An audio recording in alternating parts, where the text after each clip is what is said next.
And welcome to the show, everybody. I'm Joe Concha, joined by my co-host and four-time Celebrity Jeopardy champion. Who knew? Forbes columnist Rick Unger is here. I beat the computer. What is incredible. He may have a British accent, but we did check his immigration status. He is, in fact, a full-fledged American citizen. I think he's one of our bosses or something. Newsmax executive editor, Kenny. Well, thank you. I see you guys have so much fun in here every night. I thought I'd join the party. Yeah, well, absolutely, and we honestly could not that. say no. So that's the best part about that. And finally, he's an editor of the WisdomDaily.com, a Newsmax contributor, and slated to play Kris Kringle in the remake of Miracle on 34th Street. That is bold casting for a rabbi. And I'd be honored to. Brad Hirschfield joins us once again. Yes, it's time for the Daily Download.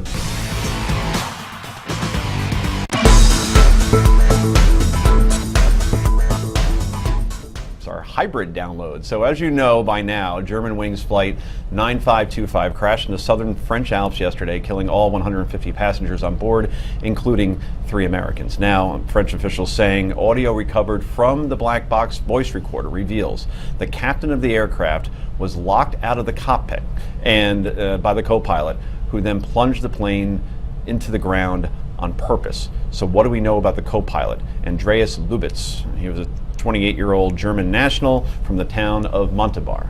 He joined Germanwings in September of 2013 and trained with the Lufthansa Flight School with 630 flight hours. A French prosecutor said Lubitz, quote, wanted to destroy, unquote, the aircraft. So what drove this pilot to crash the aircraft, killing all on board?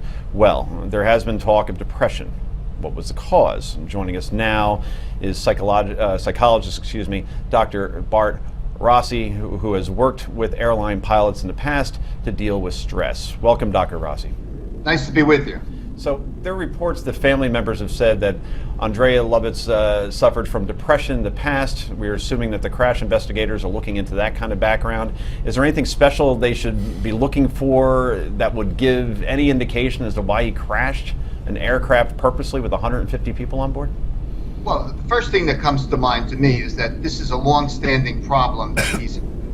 This is not something that just was a spur of the moment, something that caught his fancy. He thought that some way he needed to destroy himself and everyone else. It didn't go down that road. This is a long-standing personality disorder, probably masked quite well.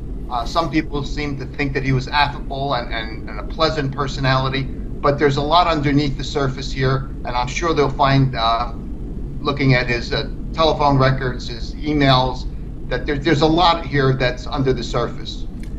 When somebody commits suicide, you know what? If they're that depressed and they have to take their own lives, while it's unfortunate, then so be it. It happens often.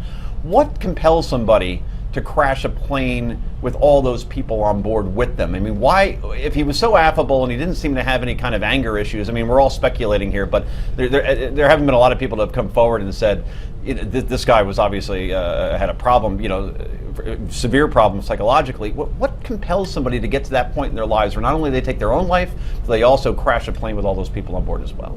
Well, your point is an excellent one. This is really mass murder. It's beyond suicide. It's an actual mass murder. So what I'm looking at here, and from my perspective, is that we have a serious conflict inside this person, within his personality, that's been festering for a long time. We don't know exactly what type of conflict, what kind of retained anger, as psychologists call it, what's there, what's motivated him to actually take this type of drastic, crazy action. What compelled him to do this? I am sure that we're going to find out much more about this person, his personality features, his traits, and his characteristics in the coming days, and we're going to find out that he in fact was very troubled. I do not think he was part of a terrorist plot.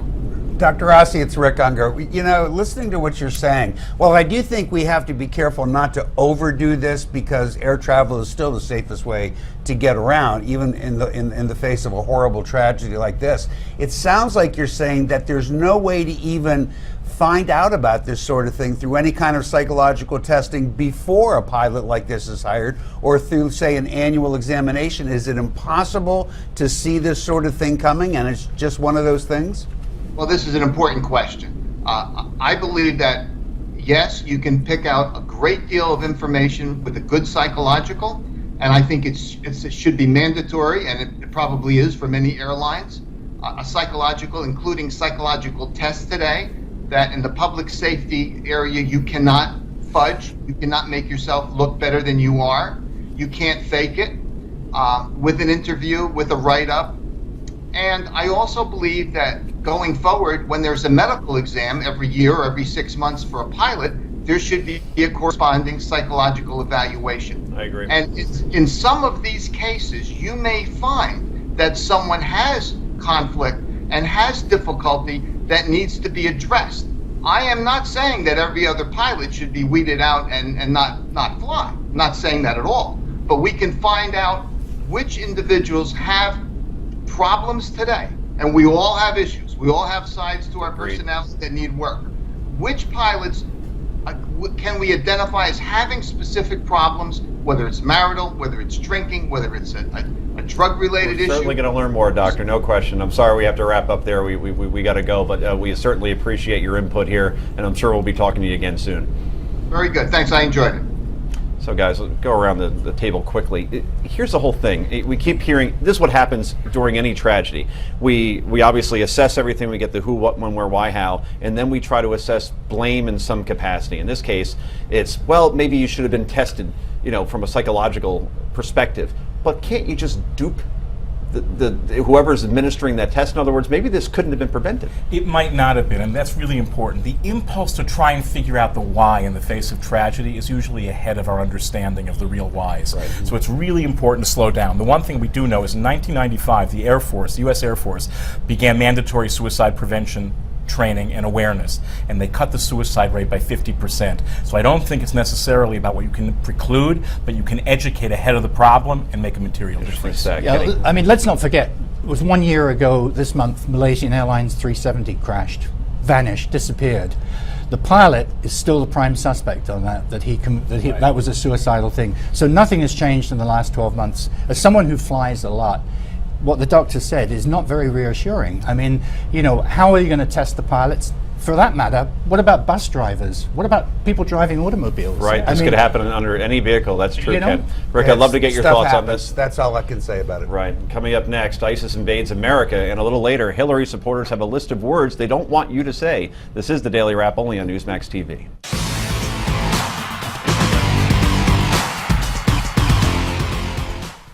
And welcome back to the Daily Wrap. I'm Joe Concha with Rick Unger, and we're also joined, special guest, Ken Chandler, as well as Brad Hirschfield. Today, a U.S. military reservist and his cousin were arrested for planning to join ISIS. 22-year-old Hassan Edmonds was arrested at Chicago's Midway Airport, while his older cousin, Jonas Edmonds, was arrested at his home in Aurora, Illinois, for conspiring to attack U.S. military bases. Sound familiar? The arrest comes after telling their plan to an undercover FBI agent. They're charged with conspiring, thank you, he said, to provide material support to a foreign terrorist organization and face up to 15 years if convicted. Through a statement, U.S. Attorney Fardin said, quote, "We will pursue and prosecute with vigor those who support ISIL and its agenda of ruthless violence. Anyone who threatens to harm our citizens and allies, whether abroad or here at home, will face the full force of justice," unquote. Let's bring in our terror expert and frequent guest, former FBI agent and Navy SEAL, Jonathan Gilliam is here. He's also the CEO of Continued Services. Jonathan, good news, the FBI was all over this and all over these guys before they had a chance to do any harm. What do you know about this operation? Well, personally, I mean, these type of operations are kept pretty close to the cuff. I mean, they don't really tell a whole lot of people about these because they involve undercover operations. But I am familiar with the way that this type of an operation unfolds. And I will tell you, this is a good example of staying a step ahead of, the issues that are happening within the Islamic community by either having undercover work or having sources tell them. It's not clear exactly how they found out about this. I mean, we may never actually know that. I would expect the Bureau to keep that hush-hush. But you see now why, when they take away things like the surveillance program here in New York from the NYPD, which is associated with the Joint Terrorism Task Force, you see how important these types of operations really are. I think this is the third time a member of the U.S. military wanted to commit jihad against America. I mean, even last week there was a U.S. Air Force veteran who was attempting to travel to Syria to provide material support to ISIS. And of course, there was the Fort Hood shooting, right? That was considered workplace violence and not a terrorist attack, even though Nidal Hassan was screaming Allah Akbar when he started his rampage. Are these practices in place to properly vet potential members of the military? Are there practices, I should say? Well, you know, that's a good question. And there are psychological evaluations, and of course they can't, you know, you can't go in there and eliminate people from serving for the United States military just because they're Muslim. I mean, that's never going to happen because, you know, the sheer freedoms that we enjoy here and the opportunity to have Muslims, you know, actually serve in our military. However, there needs to be, you know, in the military when I was in, again, and we keep seeing having these problems with force protection issues, there needs to be more monitoring of, you know, social media, internet access that these people have. What, you know, what is this guy? What kind of access does he have? Is it just naval, or excuse me, a military and reserve National Guard type base access, or does he have access to special programs? And I think that there needs to be more overwatch once somebody's in, because again, this person has to belong to a mosque somewhere. Somebody that has this much of a spirit of jihad doesn't just study at home. They always, 100% of the time, belong to a mosque. And I think this is really, even more so than the military doing overwatch, there needs to be overwatch from within these mosques to tell us when there's somebody like this. Jonathan, thanks for coming on. All great points, particularly with New York and the surveillance program going away. Obviously, that had to have played a role here because they were so far out ahead of this plot. So once again, good to see you. Thank you, Pat. Now, once again, we see individuals wanting to carry out jihad against America, but don't bring religion into this because, as the president says, this is not a religious war. Roughly a month ago, the Department of Homeland Security warned that right-wing extremists are an equal, or in some cases, greater threat to America than ISIS. Is the White House blind to this threat, Brad? Yeah, it's a kind of dangerous, willful blindness, however well motivated, because it confuses cultural sensitivity with false equivalence. So it's true that there has been a study that indicates numerically there are more right-wing threats than there are Islamic threats. But it's a fake comparison because the majority of the right-wing, this is by their own internal DHS study, indicates that most right-wing threats are one-on-one, conducted against law enforcement when they're serving warrants or otherwise enforcing the law. Doesn't mean I'm going easy on them and trying to kill cops. But that is fundamentally different than an organized, communally driven assault on large-scale populations of civilians. So you can count and say there's more of one than the other, but in terms of potential devastation, tragically, it's not even close. Rick? I actually don't think the White House is blind to all of this. I think they understand it. Look, you know, what impresses me is that we keep catching these people, and good for the FBI and good for whoever else is involved with it, but I'm impressed. We don't hear many stories of them getting through. But it only takes one to get through. Well, You not know? really, because it's just one person who's going to be a soldier over there. Yeah. If one gets through here. What I found scary about what we learned today was one of them was staying behind. But this is to the do ultimate damage. nightmare for the security services, finding these people. They usually don't have any previous record. You know, yes, you can monitor the mosques, but you know, until you have to get lucky, basically, to catch these people. I mean, it's really I don't scary. know how they keep doing it. You It's made a very remarkable. good point. We were talking about this during a commercial yesterday, that we're just so shocked that Mall of America hasn't been hit yet, Yeah. right? Yeah. Because it doesn't. And here, it's this not like was there's in security. Minnesota, by the way. Who, you know, who And I knows? come into Right. Penn Station, and I think every time, like, boy, it would have been so easy for me. Just there's no security at the train Well, station. that's not true. There is a lot of security. I use the train stations, and there's a lot of security you don't see in terms of cameras, in terms of devices that can detect explosives.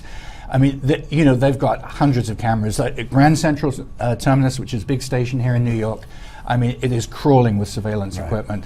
Not to mention visible state troopers, National Guardsmen, local police. Right. They're And everywhere. that physical presence is a very serious deterrent. People is a do deterrent, experience that. yes. So it's a combination. Yeah. There is good security measure Right. in place, and there's probably less threat than at our most fearful moments we imagine. So the trick is, how do you remain vigilant, and I mean truly vigilant, without getting panicked. Good point. Right. And another good point by you, by the way, which is that the FBI, we're so cynical and we love to criticize the administration or Congress or the Secret Service or the FBI, after 9/11. How did you not connect the dots? Bravo, FBI. They did a Absolutely. good job. You were Absolutely. way ahead of Right. this Really and did. arrested these Right. guys. So let's applaud for once instead of placing you- blame. And You by know the what- way, you don't have to stage a big extravaganza Right, no. anymore. I mean, you saw what happened in that cafe in Sydney, Australia. Brought the whole city to a standstill. That's right. It You know, doesn't take much. It doesn't take much. John also raised the issue about seconds. working with the mosques. We'll never know. Maybe the mosque did help us with this. That's a good Exactly. point. You know? Inside intel. And we'll have to end it there. Coming up next, if you're a reporter, Clinton supporters have some requests for you might want to hear about before you write about the First Lady. This is the Daily Wrap, only on Newsmax TV.